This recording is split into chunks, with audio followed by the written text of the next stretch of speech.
happens to everybody, and nearly everybody who has an RC vehicle will actually say that yes, they have had troubles in the past with their RC radio system. It always happens, some problem or other with something, whether it's being the servos or just the receiver or the radio or something like that. You will always experience it. And if you haven't, I can almost guarantee you that you will have a problem in the future with your radio system. It always happens. So if you are having troubles, the first thing I recommend you to do is check all the receiver batteries. Some people think, wow, man, I only just replaced them, I'm not going to replace them again. Some people think that's it. No, they think they've only just been replaced, surely they're not flat already. No, no, no. If you are having troubles with your radio equipment, if your servos are twitching, if you're losing range shortly, if you're having very slow servo response or none at all, please, please, please replace the batteries. Actually, I recommend you to use the 6-volt hump pack.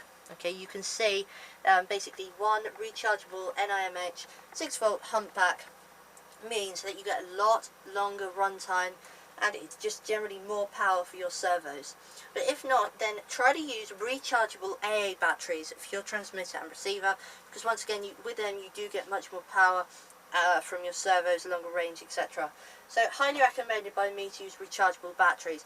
So that's the first thing to check. If you're having troubles with your radio equipment, if the servos are twitching, and by servos I mean these things here, the ones that open the carb and that control the steering, if they're twitching, if they're very slow, or if you're losing range and your car is going out of control, replace the batteries. Not only in the receiver, but also in the radio handset as well.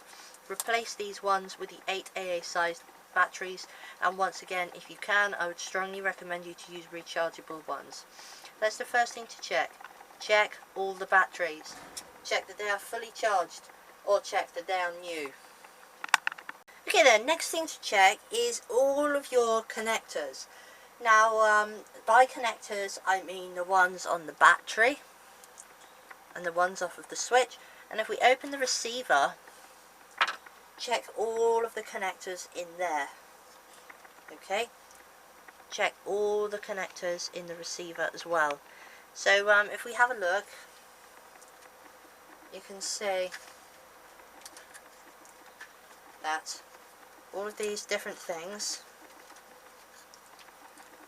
all the wires and everything there, check them all.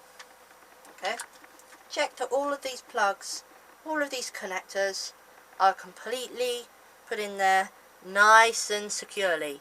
You can't have these loose at all. You need to have them in there very, very securely.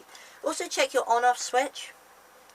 Check that the on-off switch is working correctly and that all of these connectors around the on-off switch are okay. And finally check that actually it works fine as well, because sometimes on-off switches can go bad, as once again most RC people will know.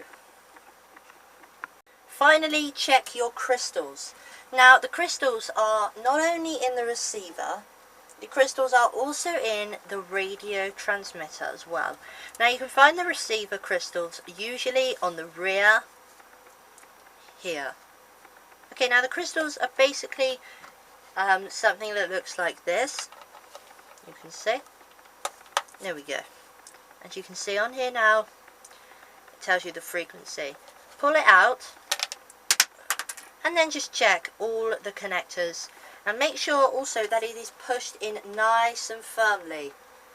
And also check the ones in the receiver as well, because sometimes, especially the ones in the receiver, can come loose due to the engine vibrations, or just come loose over a period of time. Thank you very much for watching. Please doubly check all of these things I've just said, because most of the time it is one of these things caused by your problem. Thank you very much, and more videos are coming.